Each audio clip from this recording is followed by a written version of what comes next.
സൗദിയിൽ തൊഴിൽ നിയമങ്ങളിൽ വീണ്ടും പരിഷ്കരണം വരുത്തി മാനവ വിഭവശേഷി മന്ത്രാലയം. മതിയായ തൊഴിൽ പെർമിറ്റില്ലാതെ വിദേശ തൊഴിലാളികളെ ജോലിക്കെടുത്താൽ കടുത്ത പിഴ ചുമത്തും. തൊഴിൽ നിയമങ്ങളുടെയും അവയുടെ എക്സിക്യൂട്ടീവ് റെഗുലേഷനുകളുടെയും ലംഘനങ്ങൾക്കുള്ള പിഴകളുടെ പുതുക്കിയ പട്ടിക മന്ത്രാലയം പുറത്തിറക്കി.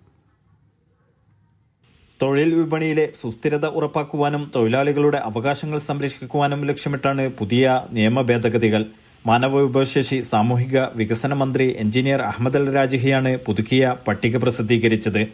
മതിയായ തൊഴിൽ പെർമിറ്റില്ലാതെ വിദേശികളെ ജോലിയെടുക്കുന്ന തൊഴിൽദാതാക്കൾക്ക് 10,000 റിയാൽ വരെ പിഴ ചുമത്തും. അംഗീകാരമില്ലാതെ സൗദി പൗരന്മാരെയോ വിദേശികളെയോ ജോലിക്കെടുക്കുകയോ സബ് കോൺട്രാക്ട് നൽകുകയോ ചെയ്താൽ ആദ്യ തവണ 2 ലക്ഷം റിയാൽ പിഴ ഈടാക്കും. ലംഘനം ആവർത്തിച്ചാൽ പിഴ 2,50,000 ഉയർത്തും.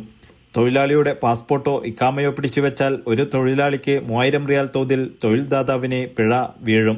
ഇലക്ട്രോണിക് തൊഴിൽ കരാർ രേഖപ്പെടുത്താതിരുന്നാൽ 1,000 റിയാൽ വീതവും, പ്രസവാവധി അനുവദിക്കാതിരുന്നാൽ ആളോഹരി വിഹിതമായി 1,000 റിയാലും പിഴ ചുമത്താൻ പരിഷ്കരിച്ച നിയമം അനുവാദം നൽകുന്നുണ്ട്. Naushad Irikkur, media 1, Dammam.